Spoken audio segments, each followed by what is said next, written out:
Yeah, the challenges for people that are looking to, or marketers are looking to go down more of a data-driven attribution path are really linked to how your data is structured in your organization and the sophistication level for which it is structured and organized. And to go down this road requires the ability to connect what is oftentimes siloed information into a central stack so that you can then use it.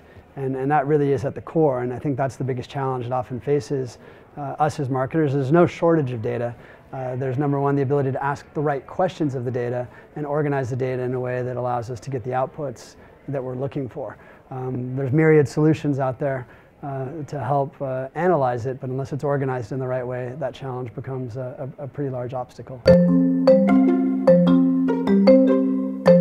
The data is very valuable, and I think that this is a kind of tip of the iceberg question, in the sense that businesses are collecting large amounts of data, and I think in many cases they don't actually know how to get value from it. So they're storing it for future use, which we'll see. The future will tell us whether that was the right move or not. I think the truth here is that data is underutilized by almost everybody, and what we should be doing is not looking for interesting correlations, but using all the data that we have to concretely move the customer experience forward.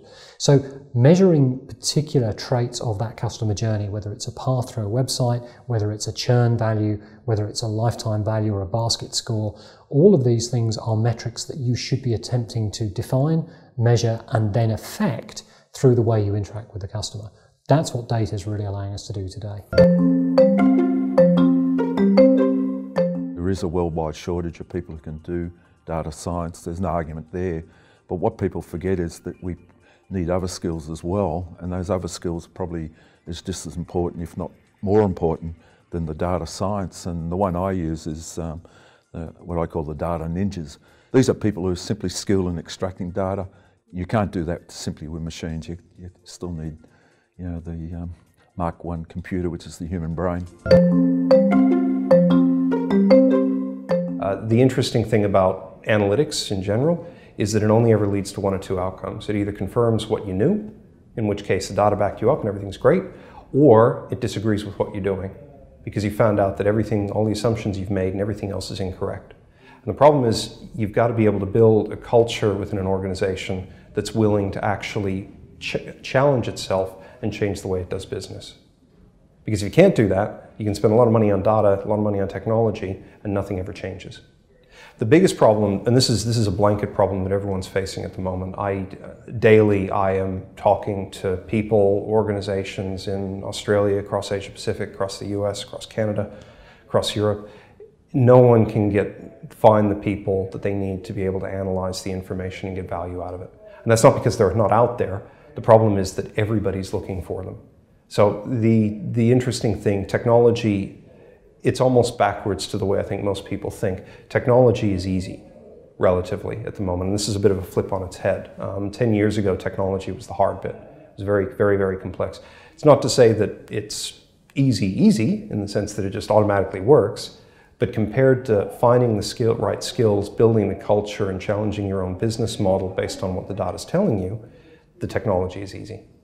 Everything else around that culture, process, people, transformation, that's the hard stuff. And that's the stuff that when people don't get it right, that's when their business model goes off a cliff.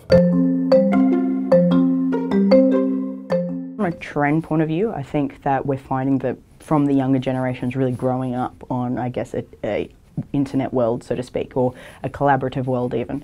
More and more people are really used to or comfortable with putting more and more information online. And I think that's allowing businesses to really innovate. And I think that's one of the joys as well of data. It's because you get to see so much, you don't know what's really around the corner. And it's really about finding those small nuggets of, surprises, so to speak, so that you can really revolutionize your service to your customers. So I think we'll see a lot more great products coming out of it because more and more visibility is available for businesses. And I think we'll also see a lot more of a mobile, not only workforce, but also mobile technologies that allow people to kind of have adaptable sort of product offerings to suit with what they're doing and where they're moving to. In general, analytical skills are in more demand than there is supply as data grows exponentially. So it's a fantastic career to get into. Hal Valerian said now 5 years ago as the chief economist of Google, the sexiest profession over the next 10 years is going to be data scientists or statisticians. And I'm a bit biased, but I think he's completely correct because we are exploding in the amount of data. And the interesting thing to think about is it's not just technical analysts needing to become more business savvy. You've actually got now your everyday business folk who might not have been believers in analytics realising that there's no excuse. There's another great quote, in God we trust, everyone else bring data. So as a CEO or a decision maker, your stakeholders, your shareholders, your employees and your customers are expecting you to make decisions based on data. So they're looking for the people and they'll put in layers of interpretation between the techies, and they know that it's almost criminal nowadays to not be using the data you have at your disposal to guide your decisions. A lot of Twitter's marketing campaigns are very much quantitative in nature. I mean, broadly you can think about two classes of advertiser goals, building your brand, upper funnel, sort of engagement, awareness type goals, or what I call direct response, lower marketing funnel type goals, really driving conversions, transactions, could be app installs, could be capturing email addresses. And both can be a very quantitative art. I mean, you want to have all of the measurement and details about what's working and what's not. On the brand side, we believe deeply in measuring campaign performance. You measure based on surveys, basically understanding what is the lift in terms of awareness, brand favorability, purchase intent, those kind of things. There's a behavioral aspect to this too. Are people actually buying things offline and being able to associate that with what's happening online?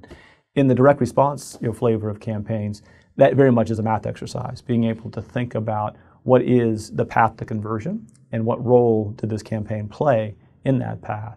Whether that kind of conversion is driving an app install, whether it's driving a transaction for like an e-commerce retailer, whether it's capturing a lead for a business-to-business client, whether it's just driving traffic to the website, being able to do the conversion tracking and importantly do that cross-device, because increasingly you've got people doing a lot of research and other kinds of exposures on the mobile device and then perhaps converting on the web, and being able to bridge those two worlds together is something Twitter feels like we're in a pretty good position to do. So we do think that data is central to measuring performance. And any campaign is all about targeting our users, having creative to kind of drive the kind of user behavior, and then finally measuring, and that's where the data comes in. Knowing what's in data and how it can be used, that we've got a priceless asset. Putting a dollar value on it is probably going to be difficult, because I think that what the ultimate value will be is something that's beyond people's imagination.